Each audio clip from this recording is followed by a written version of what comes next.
What is up, peeps? Hope we're all doing well. Welcome back to the show. What the frick happened last night is probably what a lot of you are waking up to, and I was somehow awake for this. I'm not a night owl, but I'm glad I was last night as we saw some of the biggest drama so far throughout 2022, ongoing VCT matches, and one in particular between T1 and TSM. And this is going to get crazy. Sometimes I look back and I wonder, wow, it is crazy where we are now, and I still can't believe any of this is real. Where I first found out was when Wardell actually tweeted out this, which looks to be a call out, help me sewer, and it makes you wonder, okay, whoa, why is Wardell firing such big shots as to reference back to the iBuyPower match fixing scandal from CSGO, and obviously his opponent in T1, one of them was Steel, involved in that incident. So instantly you think, okay, what the heck is going on here? And, well, it got really bad really fast. As we found out, it is now an accused coach for T1. I will not name which coach that is because it's not 100% confirmed. They do have a head coach in Dennis or David, and they also have an assistant coach in Stunner. So head coach DD8, and then we have assistant coach Stunner. Neither is 100% confirmed at the point of me recording as to who was actually involved in talking in all chat to try and communicate to their team, which, by the way, is not allowed, and thus why Wardell and then everyone else took to Twitter to talk about it. 10 seconds left. Spike planted.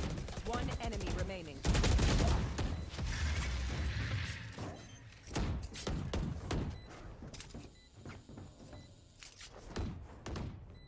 Flawless.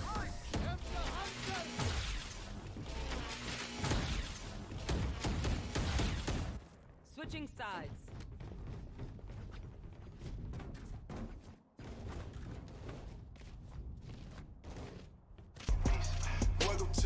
And so with the game obviously taking a gigantically long tech pause, it was then everyone else taking to Twitter with speculation and rumors. It was Sabrosa on an Instagram story alluding to the fact that apparently a coach had actually talked in all chat and thus why the game was paused, and ultimately it was actually forfeited in favor of TSM. I want to make note of Steel's first response throughout all of this because there were not many T1 responses, I would say, and Steel unfortunately finds himself in shoes with a potential cheating instance yet again, which we'll get into later in this video, as he tweets out the yawn and then, of course, goes to showcase how T1 was dominating and doing very well in the matchup before all of this, which I think a lot of people can agree is true, but you could also say, all right, how many callouts were you getting? We just don't know those facts yet.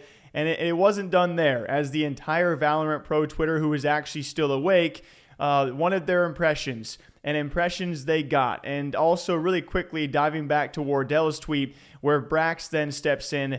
And at this point, I don't know what real life is, because when I first ever did CSGO news, I covered and got to see this situation unfold. So it's really baffling to me to cover it yet again and then have someone like Brax and all these guys making jokes about it and being like, that looks familiar. And I just sit back and think, wow, we have truly gone full circle, where I think it's funny.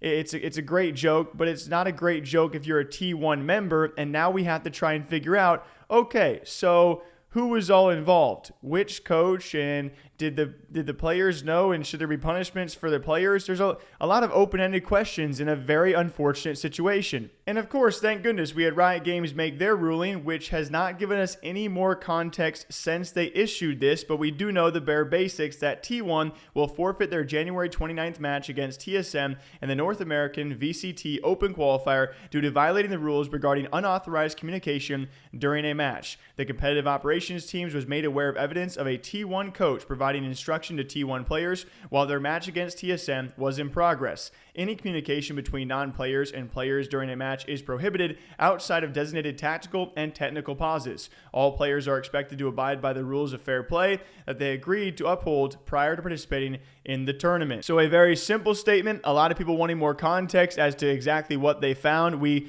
can all agree the evidence seems to be a T1 coach communicating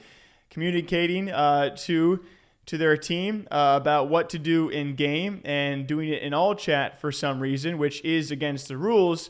And now we are left to determine what did Riot Games find, maybe beyond that, in other logs or other chat communications between the coach or coaches and players, that they found the right to disqualify T1 from this qualifier. I do think we're going to be hearing some updates on exactly what went down, because everyone has said their 2 cents besides T1, who I'm sure everyone's curious to hear about. For me, the situation sucks because it draws into question everyone freaking else. And I'm not blaming the T1 players. I am simply pointing out the fact that if you have an assistant or a head coach publicly now caught communicating with you, to what extent are there going to be public figures out there and community members blaming the entire team? It really sucks for someone like Steel, and I don't know the players' involvement. I'm curious how they're going to respond to this, because someone who's already faced prior accusations, trying to get some distance from all of that, and then you have everyone in the world tweeting iBuyPower gifs and memes, and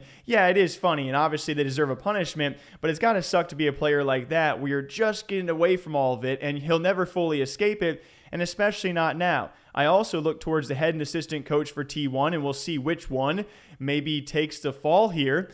But you got DD8, if it's the head coach who's being accused here, who I believe it possibly is, then all of a sudden, who's going to say, all right, if the head coach knows, how do the players not? How does the assistant coach not? To what extent are we going to be blaming people? And then very lastly, if it is somehow Stunner, their assistant coach, this is a guy who's also faced previous accusations back from his days in PUBG.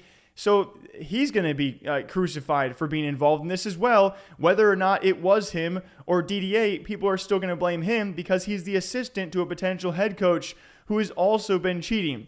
Jokes aside, last night was really funny. I do enjoy these kind of things. Impression farming is really fun, and it's really cool to see everyone come together to not like cheating. But it also sucks for the players and the teams involved, because we're left wondering what's going to happen. And the community, they're going to blame whoever the heck they want to blame. So if anyone can actually open up and explain their side, I would suggest doing so, because this is the biggest drama we have seen in quite some time. I just cannot believe that within a few days, we saw iBuyPower, the official account, make jokes of the iBuyPower throwing, and days later we got Wardell doing it in like viral fashion, and Brax responding, and Steel somehow involved. Like life is actually a simulation. So yeah, where do we go from here? And very lastly, when someone like Chet tweets out this, it's also crazy, and it draws so many questions of, is it just esports and gaming where everyone in any which way is trying to seek advantages whilst not being caught? CSGO was faced over the past 1.5 to 2 years with some of the biggest coaching accusations and scandals that I have ever seen in esports and gaming. And to see this now happening in Valorant, although some people might see this as menial, well, if there's other coaches doing this in an online realm and trying to get away with it, if one does it, everyone is going to be questioned. That's just how it goes, especially ever since the CSGO stuff. And it sucks that coaches are trying to take advantage of a system and take advantage of trust, because they are going to ruin it for everyone else. Because according to people like Bo, we are now going to see even further restrictions on coaches that they have to follow so these things don't happen. And that sucks, because the same thing happened in CSGO, and it threatened a lot of jobs. And it actually might have been the reason for someone like Chet to leave that esport for Valorant. So what do y'all think? Do me a favor. Drink some water. Drink some coffee. What a crazy time to be alive. Okay, bye.